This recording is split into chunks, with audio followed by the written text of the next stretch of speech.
Awesome. Well, good morning, everyone. It's an honor to be here and to present to the women of Hudson. I'm really excited for the opportunity, and thank you, Faith, for arranging all of this. Like Faith mentioned, my name is Hannah Richardson, and I'm the Edward Jones Financial Advisor here in Charleston, South Carolina, very close to the Hudson branch on Daniel Island. And I've worked for Edward Jones as an advisor for 7 years. And I'm currently a certified financial planner, which just enables us with more tools to dig in deeper to our clients' situations. And I became a financial advisor because I have a passion for investing and helping people meet their financial goals. And it's a big reason why I wanted to present this topic to help women like all of you to become educated investors. So the part of what I do and what I enjoy the most is helping clients meet those financial goals. And it's an opportunity to change lives. And to accomplish that, I really have to know my clients and understand their financial goals. So let's go ahead and get started here. Make sure I'm on that. All right. So our seminar today is really just going to be designed to help you ladies become more educated investors and guide you on your own path toward reaching those financial goals. Although I know each of your goals are probably going to be a little bit different, but the process I use is always the same with clients. And to have that clear outlook on your future, we have to first evaluate where we are today. Then you can begin to set clear and measurable goals for where you'd like to be. And of those financial goals all of them out there, I'm going to focus mainly on the retirement goal today, since that's usually the one that we all have in common.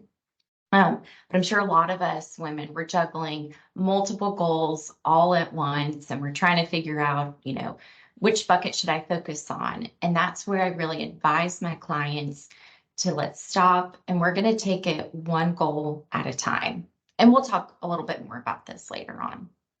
Now, before I get into some of the meat here, I think Faith sent out a workbook, and that information we'll be covering today is summarized in your workbook, and I'll be referencing it out periodically. But that will be a really good source to do after this is over. You can go home, go and fill out some of the material will really help kickstart your journey here. All right, so retirement, that can be a word filled with a lot of emotion, whether it's excitement, maybe fear, anticipation, uncertainty, or a combination of all those feelings. I often ask, how does that word retirement make you feel? And for some, thinking about retirement can cause anxiety. Like, am I saving enough? What will I do in retirement? Will I even be able to retire? And a lot of that anxiety comes from the unknown. And so today, I really want to help translate that unknown into tangible goals and strategies. So we'll start by looking at where you are today, how much you've saved, what your big expenses are, your debts, and other financial commitments that you have. Then we'll look at where you want to be, your vision for retirement. This vision drives your goals, and it helps give some thought to what you want before you think about how it's going to happen. And then we'll talk and add some more definition to your goals by looking at what it will take to achieve them. And ultimately, you want to create goals that are specific and measurable. And once we have those specific measurable goals, we can start putting them into action. And we'll discuss different strategies to help you achieve those goals, and whether you're 30 years out from retirement or much closer than that. And then we'll wrap up the session by reviewing how to prepare for some of those unexpected events that may derail your progress on your goals. Okay, and so as I mentioned earlier, to have a clear outlook on your future, we need to evaluate where we are today. And to do that, we're gonna, you can actually take this is in the workbook, write down some of these key important numbers. And those are going to be your annual earnings. So what your income is, what you're bringing in. Write down your total value of your retirement accounts, like your 401ks, IRAs, etc. The value of any investment accounts. We call this brokerage accounts that are non-retirement. So knowing the value of those brokerage accounts are important. How much you're contributing to your retirement each year, and how much your employer contributes to your retirement. And we'll talk a little bit more about that later. In addition to all your income and your assets, we also want to know, what are your major expenses? Are there any debts, any other financial commitments you have? So these are all ways we can start figuring out where we are today, listing out, writing it down on paper, what your assets, what your debts are, your income, your expenses, and so on. So once we have a good idea of where we are today, we can start thinking about where we want to be tomorrow.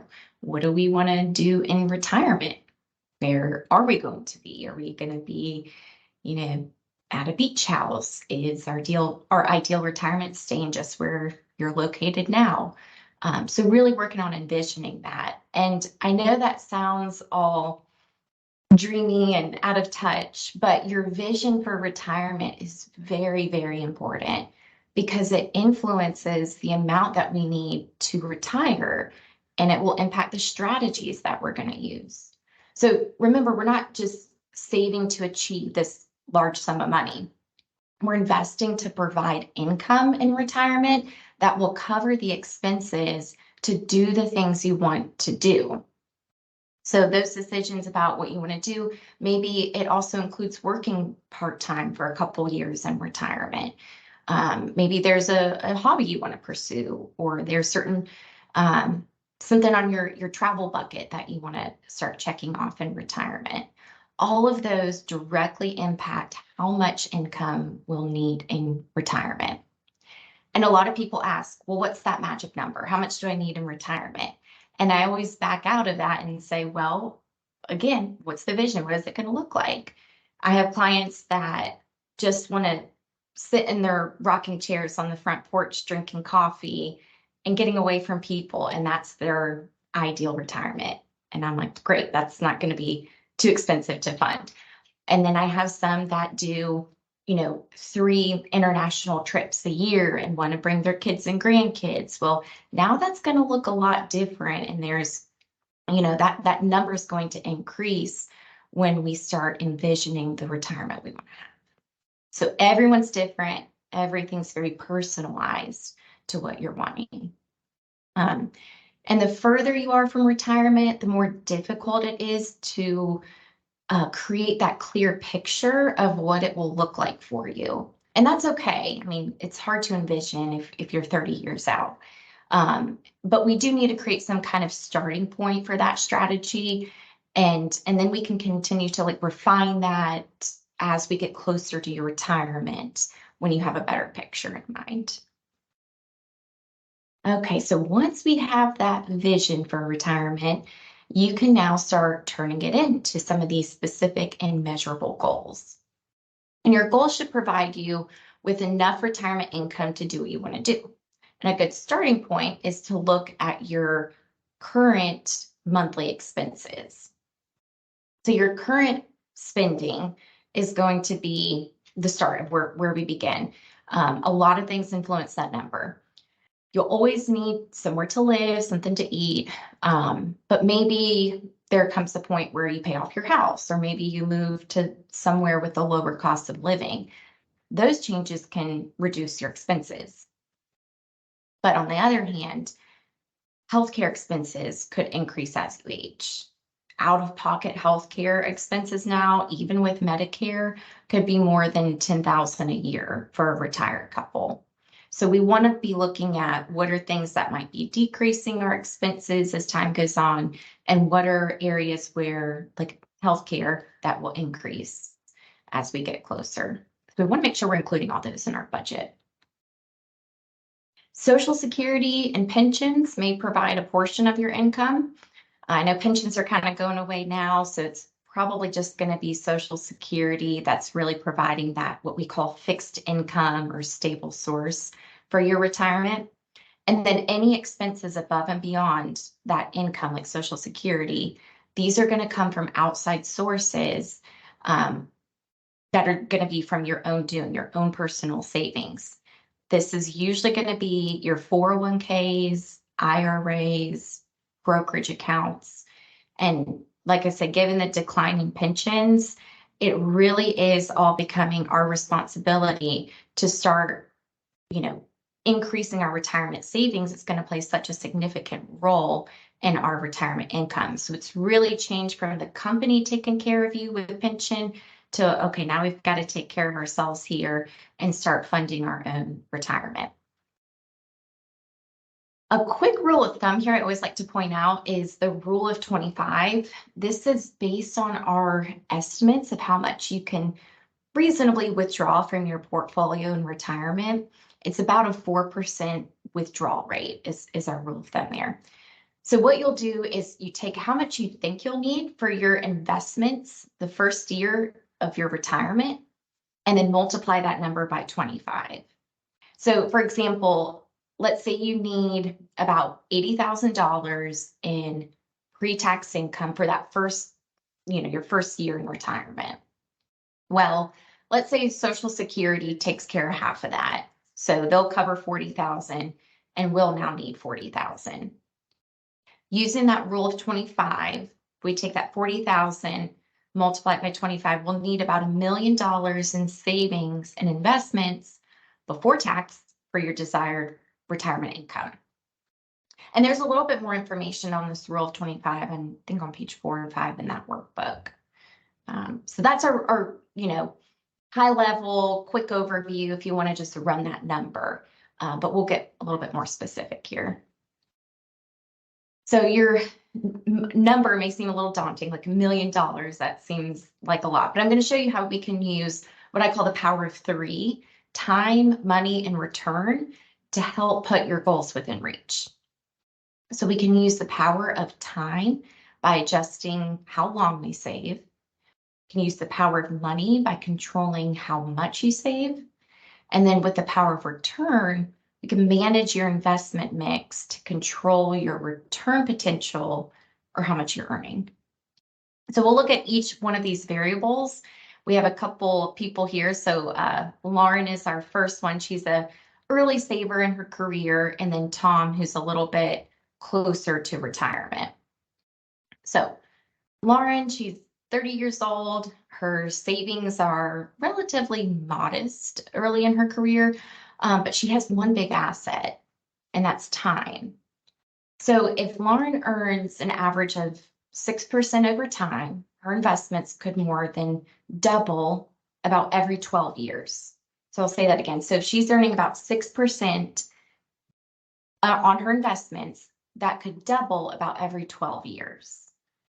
If she starts saving $450 a month at age 30, she will have saved $640,000 by the time she turns 65, which is great.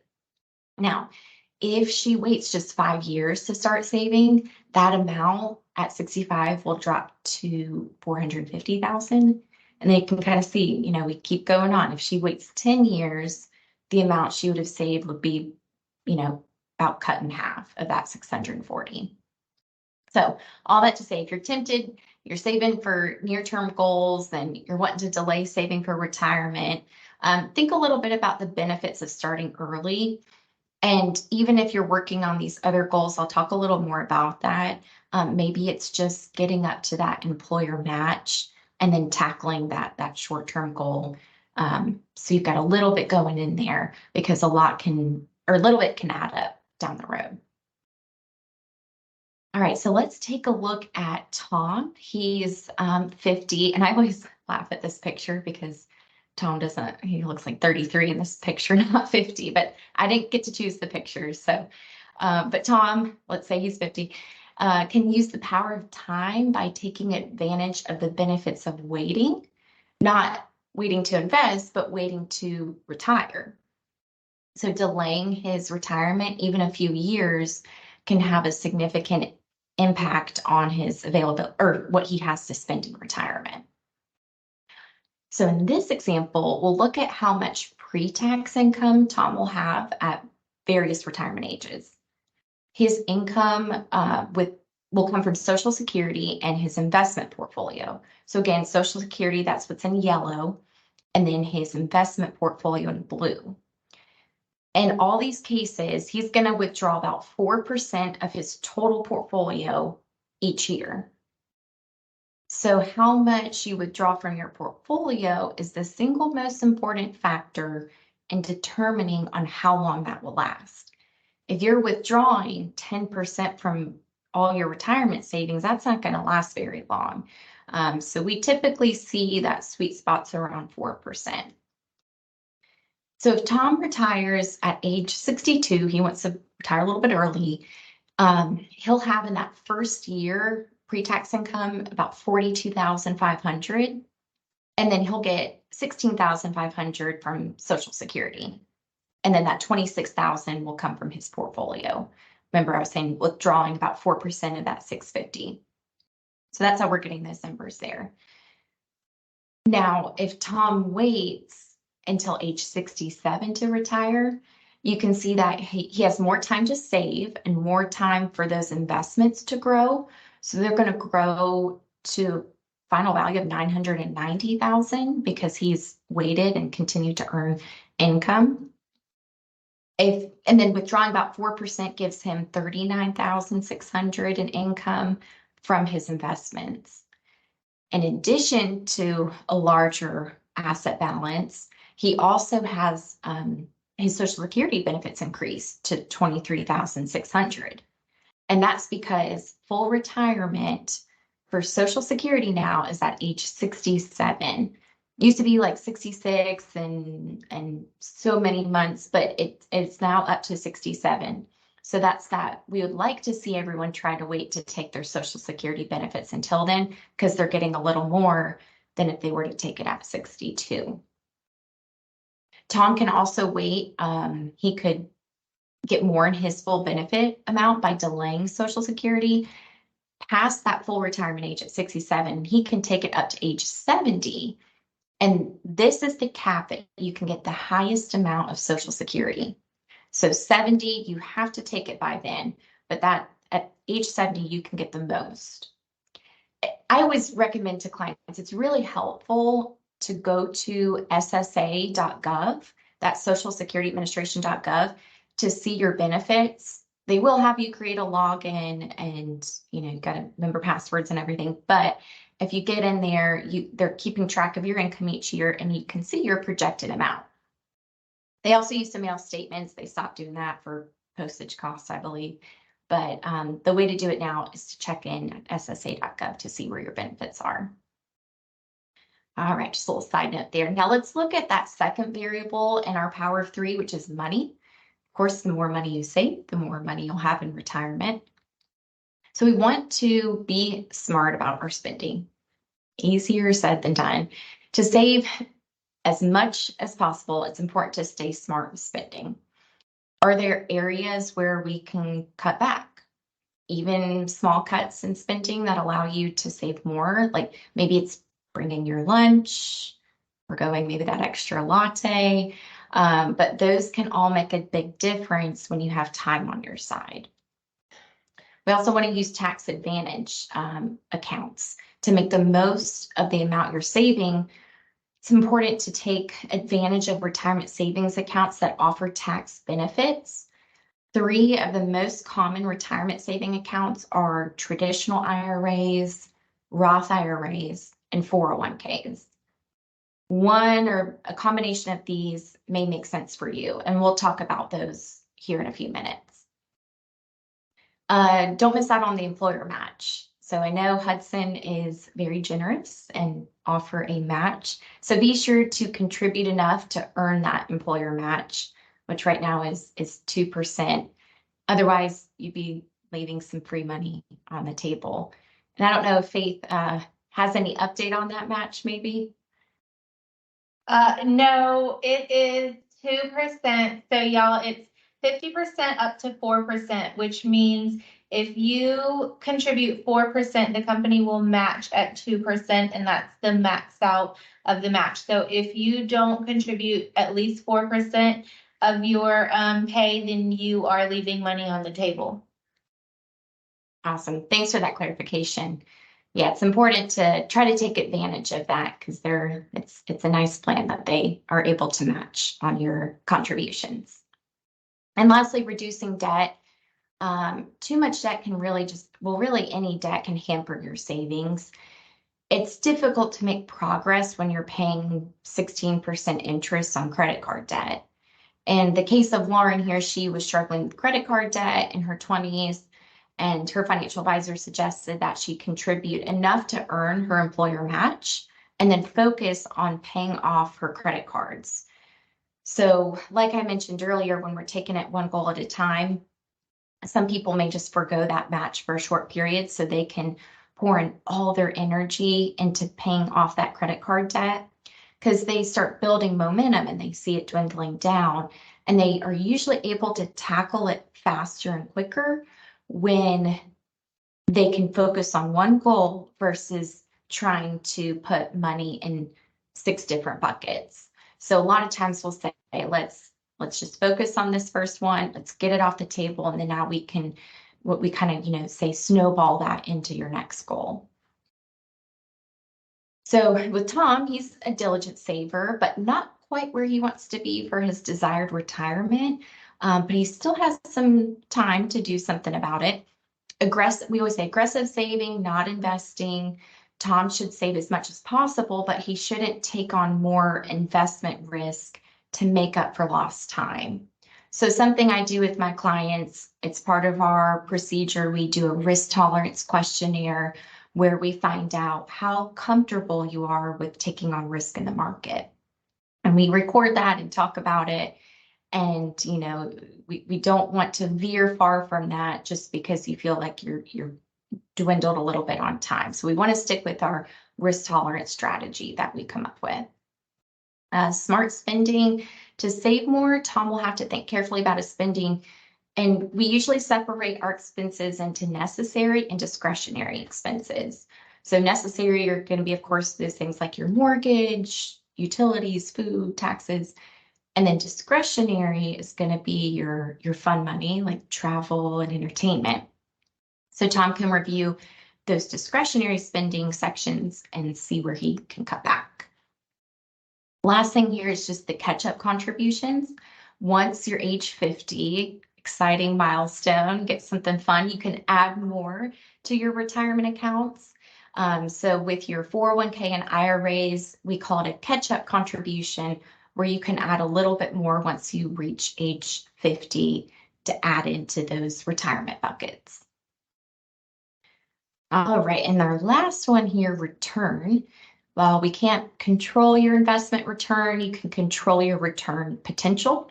So generally, the greater the percentage of stocks you own, the more your return increases, but also your risk increases with that. So that's, again, where we really talk about how comfortable you are. If we want to increase our return and add more stocks into our portfolio, we have to be able to stomach the risk that it takes. And, I'll kind of look at history here. So a difficult 10-year period has historically been followed by really strong performance. And in fact, it's actually about 13% on average a year. So of course, past performance of the market is not a guarantee of how it will perform in the future. And a common mistake that people make when the market declines, like we're seeing last year and this year, is they want to move some or all of their money into what they may consider safe investments like cash. But I'm constantly advising my clients not to time the market. When you meet with me, we come up with a strategy and we put it into place. We talk about how your portfolio is going to be invested, and we're going to stick with that strategy because we know the market's going to come down. It's not a surprise to anyone. So we're going to invest according to our strategy and not get tied up in the emotions of the investments when things are going astray. All right. So this chart can be a risky move when you're saving for retirement. The difference between an average annual return, let's say of 7%, which you might expect with a more stock-focused portfolio, and then we have a 3% that you may get in a more conservative portfolio. It can be very substantial. In this case, $600,000. So that doesn't mean that you shouldn't have an appropriate amount of cash and fixed income in your portfolio. You just need the proper mix based on your comfort level with risk. So be sure to look at that carefully with the investments in your 401k plans or your IRAs, because your choices can make such a big difference in your return. So we want to be looking at those every year. In general, if you're many years away from retiring, more of your investments should be geared toward those that provide more growth. So those are going to be stocks and stock mutual funds. You have more time to weather those short-term declines. So something about like 80% stock and maybe 20% bonds or cash would be an appropriate mix for you. But as you're nearing retirement, your investment mix should shift toward a more balanced mix of stocks and fixed income. In Tom's example, he's 50, he may want to keep his portfolio a little bit more balanced toward growth with a higher percentage of income than Lauren would have.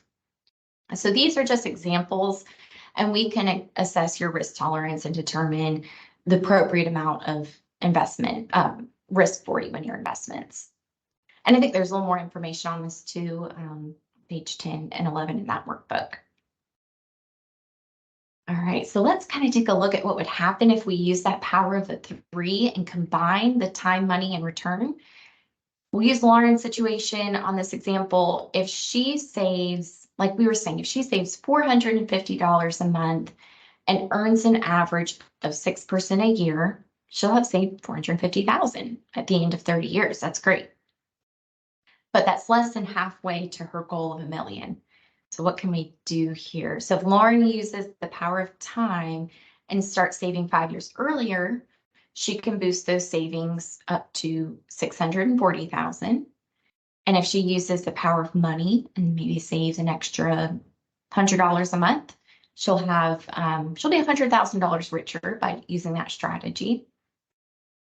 We use the power of return, kind of similar there. If she gets an extra 1% on her earnings over that 30-year period, gets her about that $550,000 due. Now, if she uses all three of these, the time, money, return, she'll have essentially be able to reach her goal more than twice as much as she had saved with her original strategy. She'll now have $990,000. So really good way, just kind of laying out here the power of using all of those to boost up your asset balance. All right, so I want to talk a little bit, everyone's favorite topic, taxes. Since they can significantly impact your portfolio value, it's important to talk about. Up to this point, we've been using, in those examples, all pre-tax numbers, meaning everything we talked about had not been taxed. Now, Lauren needed $1 million pre-tax to provide her with that $40,000 in income each year. If we looked at her income needs on an after-tax basis, she needs about $30,000 in after-tax income for her portfolio. That would require a portfolio value of about $750,000. So let's assume that Lauren pays taxes of 25% each year. She pays tax on her savings. So that $990,000 number we calculated earlier would drop to $665,000 at retirement, which is not enough to cover her income goals. All that to say, there's one more little power here she can add to her arsenal, and that's the power of tax deferral. And we touched a little bit on that earlier of the tax advantage accounts. So let's explore that a little bit.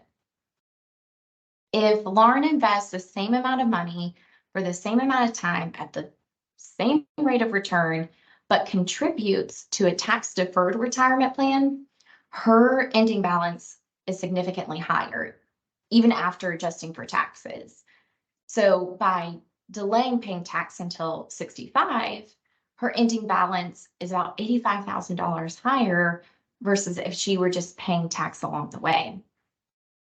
So investing in tax advantage accounts like IRAs, 401ks can help save you more for your retirement and help you reach those goals on an after-tax basis.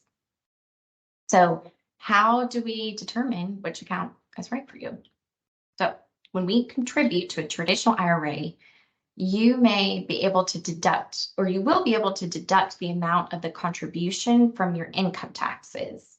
So say you put $6,000 in an traditional IRA, that all gets deducted. You're not paying tax now. You're deferring paying tax income on your contribution until you withdraw that money in retirement. So you won't pay tax up front, you'll pay it at the end in retirement. With a Roth IRA, you can deduct you can't deduct your contribution, but it all grows tax-free and you don't have to pay any tax money when you take it out in retirement. And you can actually withdraw your contributions at any time, tax and penalty free. However, to be eligible to make a full contribution to a Roth IRA, your income must be below $138,000 for filing single, or your income has to be below $218,000 if you file your taxes jointly. So that's one caveat. Just you want to make sure you're checking your income to make sure you're eligible to add to a Roth IRA. And generally speaking, a choice between a traditional and a Roth IRA is a choice of paying taxes now or paying taxes later. Paying taxes now, you're going to put it in a Roth. Paying taxes later, it'd go into a traditional. And it makes sense to contribute to both types of these for some situations. And again, that's where we want to look under the hood and figure out your best strategy.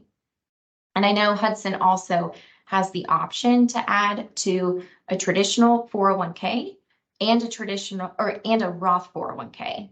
So there's two types that Hudson will offer, traditional or a Roth 401k. And the 401ks were very similar to the IRAs we just discussed. If it's a traditional 401k, those contributions are made with pre-tax dollars and your money grows tax deferred. If you put money in the Roth 401k, those contributions are made with after-tax dollars, but the withdrawals are tax-free. And you can usually contribute to both the 401k and an IRA in the same year, and both are excellent ways to build money for retirement. And I can work with you and your CPA or accountant as a helpful source to determine the best strategy for you, because this is, again, very personalized. Everyone's very different about whether they should be going into a Roth or a traditional. But remember, I mean, every dollar less you pay in tax is one more in your pocket that we can use for retirement. I think there's a little bit more detail too in the workbook comparing the differences between the Roth and the traditional. All right, so life can be unpredictable. So we'll just take a few minutes here to discuss how we can add some more flexibility to your strategy to help you handle whatever may come up. And I mean, when we think about retirement and saving for retirement, there's a lot of things that can set us back. Job loss, medical expenses, market declines, disability, and so on. A big risk that we face, though, is maybe it's a premature death or disability. And it's really important, I talk to all my clients about this, is making sure we have a will, some type of legacy plan established, and that we're updating beneficiary information. So make sure you're reviewing this information regularly, especially when a life change happens, like a birth, marriage, divorce, adoption, and so on. So it's important to really review, and we actually will prompt it and just say, hey, has anything changed with your beneficiary information? So on your 401ks at work, make sure those are filled out and those are being looked after periodically, especially with life changes. Also, good idea to have an emergency fund. I love an emergency fund. It should cover about 3 to 6 months of your living expenses, maybe more or less depending on your job security. It's a very, very stable job, can be a little bit closer to that 3 months. A lot of business owners, they prefer more than 6 months just for volatile income or someone in sales. But emergency funds are great because they're they're like our life insurance on life. In a way, it's protecting us from those unexpected events so we don't have to go into debt for. We don't have to throw something on a credit card because something popped up. We can tap into that emergency fund, and it keeps us on track.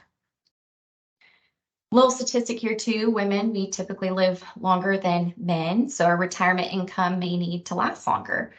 And actually, I think the stats show that 1 out of 3 women will live now to age 95. So, like for a 65-year-old couple, there's an 89% chance that one will make it to 85, 73% chance one will reach age 90, and then about half of couples, one person will survive to at least age 95. So it's important that we're reviewing our insurance coverage regularly. I know, with group sponsored term life insurance plans are out there. Is there something in addition outside of work that we need to be covered for, especially with women with us living longer? Another risk we may experience fairly recently is market declines. It's important that we make sure you have a well-diversified portfolio with the right mix of investments. That mix will likely change over time, but when we were talking about that investment period or pyramid that we looked at earlier, will help us determine the right strategy for your portfolio, and sticking with that plan even during really volatile or bear market like we're in currently. All right, so once we have that strategy in place, it's important to review it regularly and make sure that we're staying on track. And if we get off track, what kind of changes do we need to make to get back on track? So things we need to consider: goals. We mentioned that earlier. The further you are from retirement, the more difficult it can be to have that clear vision for what retirement is going to look like for you. It's important to make sure your goals and strategies align with your vision if it changes over time. So sometimes clients come in and they have completely shifted gears. You know what? We wanted to live here for retirement. Now it's going to look like this. So that's where we'll sit down. And people can change their mind. It happens all the time. So what are we going to do now to make sure that that retirement vision can happen?